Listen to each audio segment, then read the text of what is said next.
আদালতের শুনানির রিপোর্ট প্রকাশে নিষেধাজ্ঞা জারি, সেটাও আর্জি খারিজ হয়ে গেল। কি লোকাতে তৃণমূল বারে বারে কোর্টে যাচ্ছে? তৃণমূল যে কোনো মূল্যেই তদন্তকে বন্ধ করতে চায়, এটা নতুন কিছু নয়।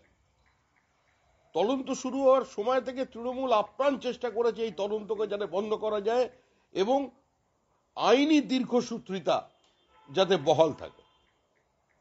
তৃণমূল তার কাজ করেছে আর ধারাবাহিকতা বজায় রেখে প্রতিবারই খালি হাতে বাড়ি ফিরে এসেছে। তুমি একদম শেষে প্রশ্নগুলো করো না, আমি শোয়ের তিনটে করে নিচ্ছি, এটা করে নি। আচ্ছা, এই যে সংসদে হামলার যে ঘটনা ঘটেছে, সেখানে বিরোধীরা যেভাবে বিরোধিতা শুরু করেছে, তাতে ঠিকমতো কাজকর্ম হচ্ছে না, বিল পাস হচ্ছে না, কিন্তু দোষীদের কঠোর শাস্তি দাবিও করছে না ইন্ডিয়া জোট। কি বল? ইন্ডিয়া জোট কি করে দাবি করবে?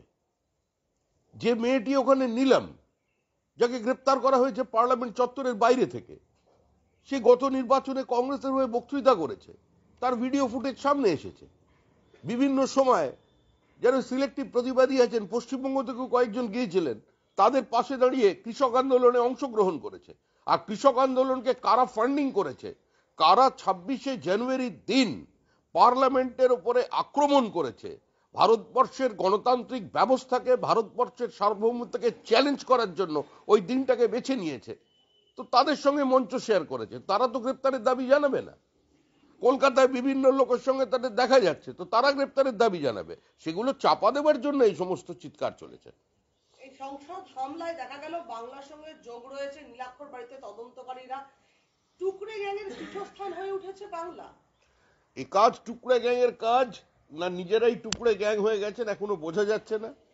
কারণ আজকে যারা বিজেপি বিরোধিতায় নেমেছে, যে ধরনের বিবৃতি দিচ্ছেন, সেই বিবৃতিগুলো পৃথিবীর বিভিন্ন সংবাদপত্রের শিরোনামে যাচ্ছে। আজকে দেশের মর্যাদাহানি হচ্ছে।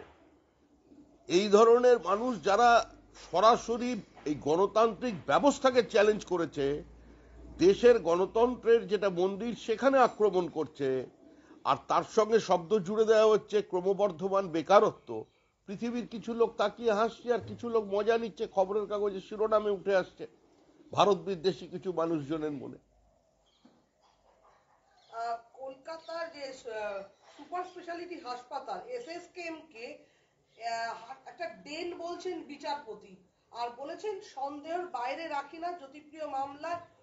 ইডির আইনজীবীদের এই মন্তব্য, কি বলবেন? দেখুন, এসএসকেএম হসপিটাল নিয়ে ভিন্ন মানুষের ভিন্ন মত আছে। মুখ্যমন্ত্রী নিজে অভিযোগ করেছেন সেখানে তার হাঁটু সেপটিক হয়ে গেছে, মুখ্যমন্ত্রীর নিরাপত্তা সেখানে নেই। মদন মিত্র কি করে পড়ে গেলেন এখনো আমরা জানি না, তার আবার একটা অপারেশন করতে হয়েছে।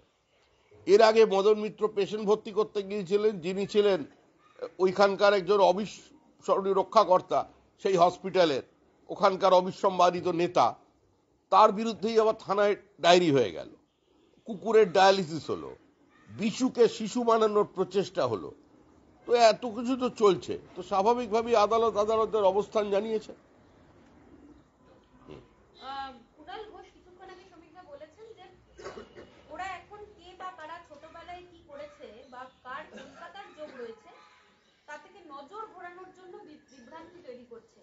বিজেপি আসলে এটা স্বীকার করতে ভয় পাচ্ছে যে এটা মেজর সিকিউরিটি সিস্টেমের ফল।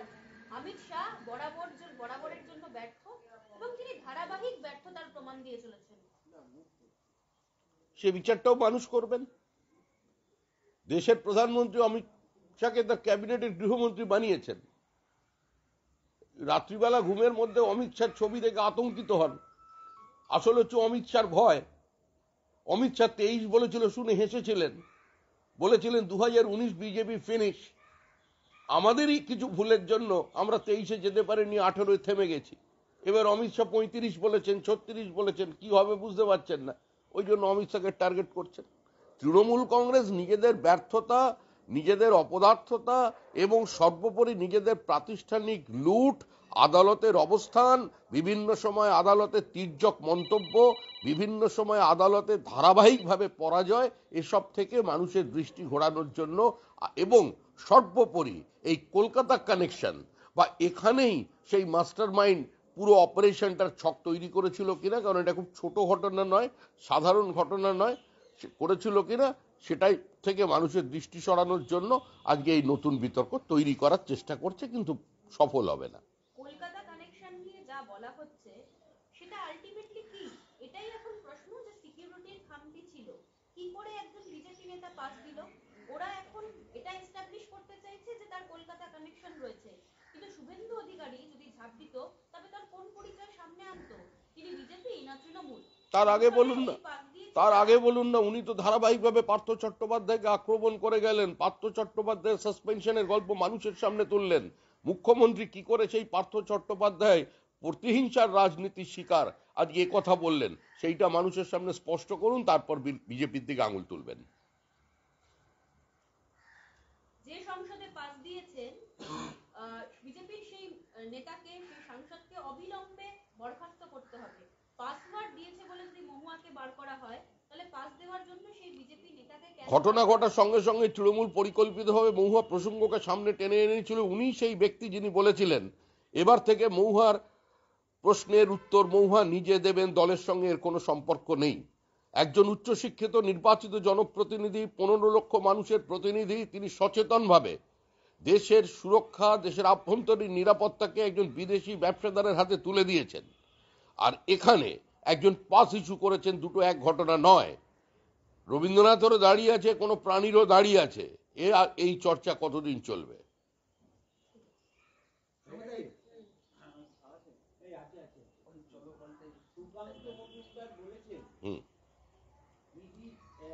ইন্ডিয়া জোটের কারবার, ললিতের সঙ্গে তাপস রায়ের সম্পর্ক ছাড়াও কংগ্রেস অফিস, সেলিম তথা বামপন্থীদের সঙ্গে সম্পর্ক রয়েছে, কি বলবেন? তার কাছে নির্দিষ্ট তথ্য আছে, নির্দিষ্ট ইনফরমেশন আছে, সেই অবস্থান থেকে তিনি বলেছেন। কারণ একই অঙ্গে ভিন্ন ভিন্ন ভিন্ন রূপ তো আমরা দেখতে পাই। ভারত তেরে টুকরে হোঙ্গে ইনশাল্লাহ ইনশাল্লাহ যারা বলেন, তারাই আবার কৃষি আন্দোলনের মঞ্চে পৌঁছে যায়, তারাই আবার বিভিন্ন সময় নো ভোট টু বিজেপির প্রচার তোলে। আর যার যে কথা তিনি বলছেন তার প্রমাণ তো আপনারাই সাংবাদিকরা দেখাচ্ছেন, যে নিলাম কংগ্রেসের হয়ে বক্তৃতা করছে, কংগ্রেস প্রার্থীর হয়ে ভোট চাইছে, প্রকাশ্যে বলছে যে কংগ্রেস স্বাধীনতা সংগ্রাম করেছে, স্বাধীনতা সংগ্রাম করেছে বলেই স্বাধীনতার মূল্য একমাত্র কংগ্রেস বোঝে, সেই জন্য কংগ্রেসকে ভোট দিন। সেই ভিডিও ফুটেজে তো সামনে এসেছে। আজকে পূর্ব মেদিনীপুরের হলদিয়ার হেলিপ্যাড গ্রাউন্ডে স্বাধীনতা সংগ্রামী তথা প্রাক্তন সাংসদ সতীশ সামন্তের জন্মদিন উপলক্ষে সভা করতে যায় বিজেপি। ওই কর্মসূচির অনুমতি ছিল বলে বেগুয়া শিবিরের দাবি। অভিযোগ, বিজেপির সবার আগে ওই স্থানে ধর্ণা শুরু করে দিয়েছে তৃণমূল। এর বিরুদ্ধে হাইকোর্টে আবেদন জানাবে রাজ্যের বিরোধী দল নেতা। সবচেয়ে দুর্ভাগ্য এবং লজ্জাজনক বিষয় হলো এটাই, যে মেদিনীপুরের মানুষ, ভারতবর্ষের জাতীয়তাবাদী সংগ্রামী মানুষ, যারা সেদিন বাংলা কংগ্রেসের আন্দোলন কিংবা তার আগেও ওই স্বাধীন তাম্রলিপ্ত সরকারের স্বপ্ন দেখেছিলেন, সেটাকে প্রতিষ্ঠা করতে পেরেছিলেন, সতীশ সামন্তর মতো একজন রাজনৈতিক উচ্চতার মানুষ তৃণমূল কংগ্রেস তাকেও রেহাই দিল না। আজকে শুভেন্দু অধিকারীর সভা বন্ধ করবার জন্য সতীশ সামন্তকে আক্রমণ করা হচ্ছে, তাকে জনবিচ্ছিন্ন করার চেষ্টা করছে। একটা রাজনৈতিক দল যদি নিয়ন্ত্রণ হারিয়ে ফেলে, আর একটা রাজনৈতিক দলের নেতৃত্ব, স্থানীয় নেতৃত্ব যদি চরম মূর্খতার হাতে চলে যায়, তাহলে তার পরিণতি এটাই হয়। মহিলাদের সামগ্রিক উন্নয়নে কিছু করেনি বিজেপি সরকার, মহিলা বিদ্বেষী এই সরকার। কেন্দ্রকে নিশানা করেছে তৃণমূল কংগ্রেস, এবং আগামী 22 তারিখ থেকে টানা 45 দিন রাজ্যের মহিলাদের নিয়ে বিভিন্ন কর্মসূচি রাজ্য জুড়ে পালন করবে তৃণমূল। নাম দেওয়া হচ্ছে চলো পাল্টাই। একদম ঠিক কথা বলেছেন। গতবার মহিলারা পাল্টেই দিয়েছিলেন, শেষ পর্যন্ত বিডিওদের কাজে লাগিয়ে ব্যালট পেপার খেয়ে ফেলে মহিলাদের অধিকারকে লুট করে নিয়ে মহিলা প্রার্থীগুলোকে হারিয়ে দিয়েছিল। 2 বছরের বাচ্চা নিয়ে মা নির্বাচনে প্রতিদ্বন্দ্বিতা করেছেন, 1টার সময় রেজাল্ট বেরোলো, রাত্রি 1টা পর্যন্ত বসিয়ে রেখে বললো রিকাউন্টিং এ আপনি হেরে গেছেন। তো সেই মহিলারা তো এবার বলছেই চলো পাল্টাই, তৃণমূলকে পাল্টে দেবে, নিশ্চিত থাকুন। একদম নিজেরাই নিজেদের স্লোগান দিয়ে দিয়েছেন, আর জায়গাও তৈরি করে দিয়েছেন ওই বাবুঘাটে গঙ্গা আরতি করে। যে ওইখানেই একদম সলিল সমাধি হবে এই দলের। মহিলাদের সামগ্রিক উন্নয়নে কিছুই করেনি বিজেপি, মহিলা বিদ্বেষী এই সরকার। সেটা ভারতবর্ষের মহিলারা আর পশ্চিমবঙ্গের মহিলারা বুঝবেন। এ তো যত বলছেন তত মোদির গ্রাফ বাড়ছে, আতঙ্কে ভুগছে তৃণমূল কংগ্রেস। পার্টি অফিসে তো একদম ফ্ল্যাগ, কেক, লাড্ডু সব তো রেখে তৈরি ছিলেন, সকালবেলা মিছিল করবেন, সব বন্ধ। হ্যাট্রিক তো দেখলেন, আরেকটা হ্যাট্রিক হয়ে গেছে, কালের দেওয়ালে লেখা হয়ে গেছে আবার 15ই আগস্ট দিল্লির লালকেল্লায় নরেন্দ্র মোদী। দিদি রেড রোডেই থাকবেন। দিল্লি, আপনি এইমাত্র বললেন সেই দিল্লিতে এনআইএ জিজ্ঞাসাবাদের মুখোমুখি সাইকেল, 5 ঘন্টা ধরে সাইকেলের জিজ্ঞাসাবাদ চলছে, এনআইএ জিজ্ঞাসাবাদ করছে। আরো একটি কেন্দ্রীয় সংস্থা মুখোমুখি সাইকেল হোসেন, কিভাবে দেখছেন? নিশ্চয়ই নিরাপত্তাজনিত কোনো বিষয় আছে, হয়তো এমন কোনো বিষয় আছে যে সীমানা পেরিয়ে ওপারে কোনো সন্ত্রাসবাদী জঙ্গি সংগঠনের সঙ্গে যোগাযোগ থাকতে পারে। কারণ পশ্চিমবঙ্গ একটি সীমান্তবর্তী রাজ্য, বিভিন্ন সময় বিভিন্ন সন্ত্রাসবাদী কার্যকলাপের সঙ্গে প্রত্যক্ষ বা পরোক্ষভাবে এই রাজ্যের নাম জড়িয়ে যাচ্ছে। 26/11-র সঙ্গে এই রাজ্যের নাম জড়িয়েছে। গুজরাটের মুখ্যমন্ত্রী নরেন্দ্র মোদীকে খুন করবার জন্য যে 3 জন সন্ত্রাসবাদী পৌঁছবার চেষ্টা করছিলেন নিউ দিল্লি প্ল্যাটফর্মে ধরা পড়েন, তারা বসিরহাটের সীমানা দিয়ে পেরিয়ে একবার বনগাঁয় যান, সেখান থেকে ট্রেনে চেপে শিয়ালদা স্টেশন, শিয়ালদার রাজধানী ধরে তারপরে পৌঁছেছিলেন নিউ দিল্লি স্টেশনে, সেখানে ধরা পড়েছিলেন। অতএব প্রত্যেকটা বিস্ফোরণের সঙ্গে বিচ্ছিন্নতাবাদী ঘটনার সঙ্গে থাকে। আর তৃণমূল কংগ্রেস এত কথা বলছে কেন? যারা সিমির প্রতিষ্ঠাতা সভাপতিকে রাজ্যসভায় পাঠায়, যারা কাজী মাসুম আক্তারকে জাতীয় সঙ্গীত স্কুলে ইন্ট্রোডিউস করার অপরাধে যে মৌলবাদী তৃণমূলের গুন্ডা এবং তৃণমূলপন্থী মৌলবাদীরা পিটিয়েছিল, একজনকে গ্রেপ্তার করেছে, কোনো ব্যবস্থা নিয়েছে? মাসুম আক্তারকে সেই বড় মাদ্রাসায় ফিরিয়ে দিতে পেরেছে? পারেনি। সুতরাং তৃণমূলের রাজনীতি মৌলবাদের কাছে আত্মসমর্পণের রাজনীতি, জেনে বা না জেনে বা শুধুমাত্র ভোটের স্বার্থে বিভিন্ন সময় এমন মন্তব্য করা যা ভারত বিরোধী বিভিন্ন শক্তিকে উজ্জীবিত করে। এর থেকে বিরত থাকা উচিত দেশের স্বার্থে। সংসদের যে কাণ্ড, সেই কাণ্ডে স্বরাষ্ট্রমন্ত্রীর পদত্যাগ দাবি করছে তৃণমূল, পাশাপাশি প্রধানমন্ত্রীর বক্তব্য তারা দাবি করছেন। আমরাও তো বাকিপুরের বিষয় নিয়ে মুখ্যমন্ত্রীর বক্তব্য দাবি করেছি। গণতান্ত্রিক দেশ, তারা দাবি করেছেন। স্পিকার তার অবস্থান স্পষ্ট করেছে, গৃহমন্ত্রক থেকে মানুষকে কয়েকদিনের জন্য অপেক্ষা করেছেন। কেউ পালিয়ে যাবে না, ঠিক সময় অমিত শাহ আসবে, উত্তর দিল্লিতেও দেবে, উত্তর কলকাতার ব্রিগেডে দাঁড়িয়েও দেবে, উত্তর বারাসাতের গলিতে দাঁড়িয়েও দেবে। অমিত শাহ ঠিক উত্তর, ঠিক সময়, ঠিক ভাবে তৃণমূল কংগ্রেসকে দেবে এবং বুঝিয়ে দেবে। আর ললিত ঝায়ের সঙ্গে তাপস রায়, সৌম্য বক্সির ছবি পাওয়া গেছে। দুজনেই বলছেন কেউই নাকি ললিত ঝাকে চিনত না। দুজনেই বলছেন ললিত ঝাকে তারা চিনত না। তো তারা চিনবেন কি করে বলবেন? তারা চিনত না বলেছেন। ছবি নিয়ে তো অনেক রাজনীতি করে তৃণমূল কংগ্রেস, বলে শুভেন্দু অধিকারীর সঙ্গে ওর ছবি আছে, তাকে নাকি বোম মারতে গিয়ে ধরা পড়েছে। কিছুদিন আগে এই ছবি নিয়ে রাজনীতি করলেন। আমরা তো বলেছিলাম হ্যাঁ শুভেন্দু অধিকারীর সঙ্গে মাধুরী দীক্ষিতের ছবি আছে। তার অর্থ কি এই যে 2, 3, 4, 5, 6, 7 বলে শুভেন্দু অধিকারী মাধুরী দীক্ষিতের সঙ্গে ডান্স করেছে? একবার ভেবে দেখুন, ভিজুয়ালাইজ করে দেখুন, নাচলে কিরম লাগতো, না অভিনয় করেছে। তা আবার এখন ওরা ওরকম বলতে পারে? ওসব নিয়ে রাজনীতি চলবেই। হ্যাঁ, ও তো আইনজীবী। তাপস রায় একজন পুরনো রাজনৈতিক কর্মী, মামলা করলে মামলা করবেন। এখন তাপস রায়ের এই ছবিটা পাওয়া গেল কোথা থেকে, এটাই তো আমার আশ্চর্য লাগছে। তৃণমূলই ফাঁস করে দিয়েছে এই ছবি। তাপস রায়ের পরিকল্পিতভাবে, তাপস রায় একজন পুরনো নেতা তৃণমূল কংগ্রেসের, দীর্ঘদিন ছাত্রাবস্থা থেকে রাজনীতি করছেন, সবাই এদিকে ওদিকে কচি কাচারা মন্ত্রী হয়ে গেছেন, তাপস রায় দলে বঞ্চিত হয়েছে। এখন তাপস রায়ের এই ছবি তৃণমূল ফাঁস করে দিয়ে তাপস রায়ের সর্বনাশ করার চেষ্টা করছে। এলো কি করে এই ছবি? আচ্ছা, লক্ষ্যখণ্ডে গীতাপাঠ রাজ্য এবং তার পুলিশ বাধা দেবে চাইছে। এই সরকার কিছু মানুষের কাছে বার্তা দিতে চাইছে যে তারা শ্রীমদ্ ভগবত গীতার বিরোধী। তারা যে গীতা নিয়ে এত বড় একটা যজ্ঞ হচ্ছে, এইটার তারা বিরোধী। এটা পরোক্ষভাবে, সরাসরি বলতে পারছে না, পরোক্ষভাবে এটা কিছু মানুষের কাছে বার্তা দেয়া হচ্ছে বিভাজনের রাজনীতির স্বার্থে।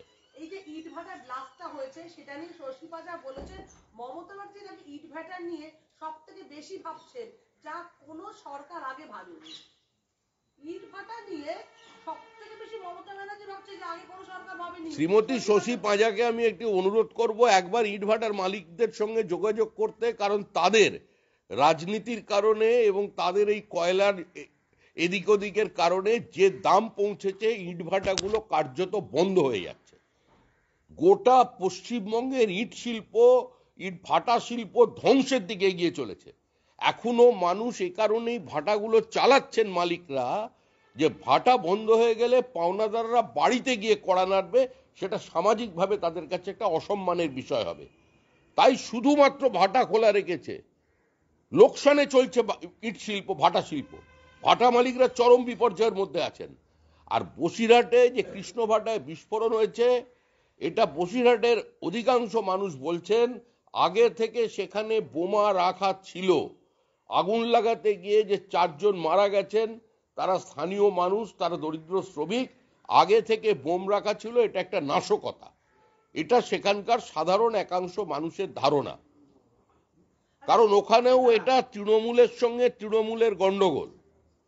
যিনি ভাটার বর্তমান মালিক, তার পরিবারের একজন তৃণমূল কংগ্রেসের কাউন্সিলর, তিনি এই মুহূর্তে তৃণমূল কংগ্রেসের সঙ্গে আছেন, এবং তার বিরোধী যারা তৃণমূল কংগ্রেসে, তার যারা বিরোধী বলে এলাকায় পরিচিত, তারাও কিন্তু তৃণমূল কংগ্রেসে আছে। এটা তৃণমূল কংগ্রেসের আভ্যন্তরীণ সংঘর্ষের কারণে, আভ্যন্তরীণ রসায়নের কারণে পরিকল্পিতভাবে একটা অন্তর্ঘাত ঘটানো হয়েছে, এটা মনে করা হচ্ছে, এবং বসিরহাটের বহু মানুষ এটা বিশ্বাস করেন। আচ্ছা, এইমাত্র মানে কিছুক্ষণ আগে অনুপ ঘোষাল প্রয়াত হয়েছে, কি বলবেন? একজন অসামান্য সঙ্গীত শিল্পী, তার আত্মার সদ্গতি কামনা করছে। তার শোকসন্তপ্ত পরিবারের প্রতি আমাদের সমবেদনা থাকলো। বিজেপি তাকে শ্রদ্ধার্ঘ্য জানায়। তিনি অল্প কিছুদিনের জন্য রাজনীতিতে এসেছিলেন, এবং রাজনীতি বা বিশেষ করে যে দলে গেছিলেন সেটা যে তার জন্য নয়, সেটাও তিনি বুঝতে পেরেছিলেন। আমরা তার পরিবারের সঙ্গে সম্পর্কিত, আমাদের সঙ্গে নিবিড় যোগাযোগ থাকবে, এটাই আশা করি। আচ্ছা, বাকিপুরে শালক এবং তার স্ত্রীর অ্যাকাউন্টে সরকারি এজেন্সি থেকে সরাসরি টাকা ঢুকে গেছে। 4 দিন আগে।